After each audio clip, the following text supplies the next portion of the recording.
16 सालों से चल रही एनडीए की सरकार, हालांकि बीच में कुछ समय के लिए महागठबंधन की सरकार भी आई थी लगभग 20 महीनों में, लेकिन 16 सालों से लगातार नीतीश कुमार के नेतृत्व में चल रही बिहार की सरकार अब नए फार्मूले पर अपना अस्तित्व ढूंढ रही है। इसके लिए फार्मूला भी तैयार हो गया है और तैयारियां भी पूरी हो गई है। आपको बता दें कि जिस तरह से एनडीए के भीतर घमासान मचा हुआ है, भाजपा अलग थलग पड़ी हुई है और बाकी के जो 3 दल हैं वो एक साथ खड़े नजर आ रहे हैं। मुकेश सहनी की बात करें या फिर हिंदुस्तानी आवाम पार्टी की बात करें, दोनों ही जो घटक दल हैं वो नीतीश कुमार के साथ अपनी आस्था बता रहे हैं।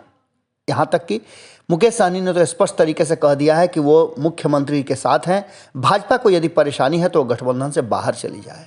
भाजपा को गठबंधन से बाहर किए जाने का कई बार सवाल खड़ा हुआ है। हालांकि सबसे बड़े दल के रूप में गठबंधन में भारतीय जनता पार्टी है, इसलिए उसे बाहर करने और एनडीए से बाहर करने का सवाल थोड़ा कहीं ना कहीं पेचीदा लग रहा है। इसके पीछे का कारण है कि एनडीए का गठन जब हुआ था तो उसमें सबसे मुख्य भूमिका में भारतीय जनता पार्टी थी और ये कोई नया नहीं है।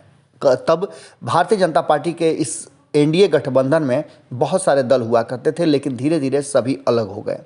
अब जबकि एक अवसर आ गया है और इस अवसर में भारतीय जनता पार्टी 3 दलों के सामने बिल्कुल ही बौनी लग रही है। हालांकि सीटों की संख्या के मुताबिक वो बड़ी पार्टी है, लेकिन इन सब के बावजूद जिस तरह की चर्चाएं हैं और जिस तरह के बयान आ रहे हैं, उसमें मुकेश सहनी जो कि नई पार्टी है और उसके बावजूद भी मजबूत स्तंभ हैं एनडीए सरकार के, उन्होंने स्पष्ट तरीके से कह दिया है और ये बातें कहीं ना कहीं जदयू के तरफ से भी देखने को मिल रहा है। और इन सब के बीच में एक सबसे बड़ी बात जो है वो ये है कि मुकेश सहनी ने कहीं ना कहीं वो सेतु का काम किया है जिससे कि सरकार नीतीश कुमार की बरकरार भी रहे, भले ही एनडीए के साथ रहे या न रहे।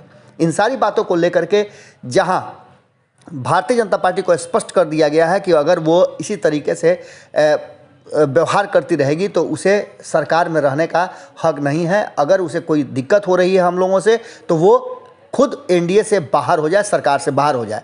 अब इसके लिए जो फार्मूला तय किया गया है वो फार्मूला हम लगातार आपको बताते आ रहे हैं।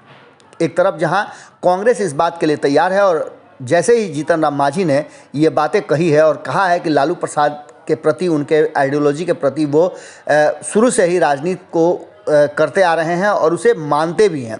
इतना ही नहीं, उन्होंने तेजस्वी यादव को भी अपना छोटा भाई बताया था। लेकिन इन सब बातों के बीच में जो सबसे महत्वपूर्ण बात है वो ये है कि नीतीश कुमार चुप हैं। और नीतीश कुमार इसलिए चुप हैं कि नीतीश कुमार को शायद इस बात का एहसास है कि अगर वो एनडीए से बाहर होते हैं तो उनकी सरकार गिर जाएगी। लेकिन मुकेश सहनी और जीतन राम मांझी कैसे सरकार को बचाए रखेंगे, ये फार्मूला बनाने की कोशिश की जा रही है।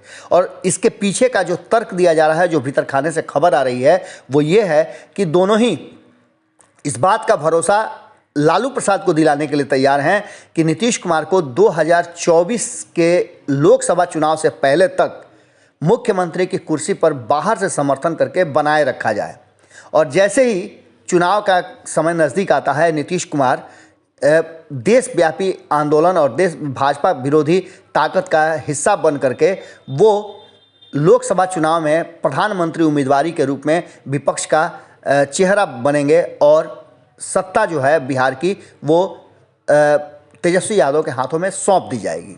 अब इन सब बातों को लेकर के एक नया प्लान रचा जा रहा है और जिसकी चर्चा ज़बरदस्त ढंग से चल रही है। देखना होगा कि ये कब और कितनी जल्दी इस पूरे प्लान पर अमल की जाती है। हालांकि एक बात तो तय मान के चलिए कि उत्तर प्रदेश चुनाव से पहले बिहार में एक बड़े बदलाव की जो घंटी है वो बजनी शुरू हो चुकी है। अब देखना होगा कि ये नया फार्मूला किस तरह से लागू होता है या फिर ये चर्चा में रह करके ही समाप्त हो जाता है। जुड़े रहिएगा भारत लाइव के साथ, खबरें लगातार जारी हैं।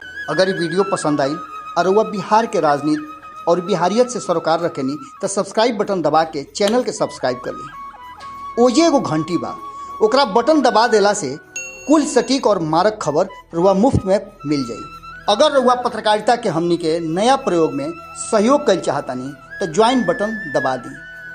पेटीएम नंबर नोट कर ली 9386816700। धन्यवाद।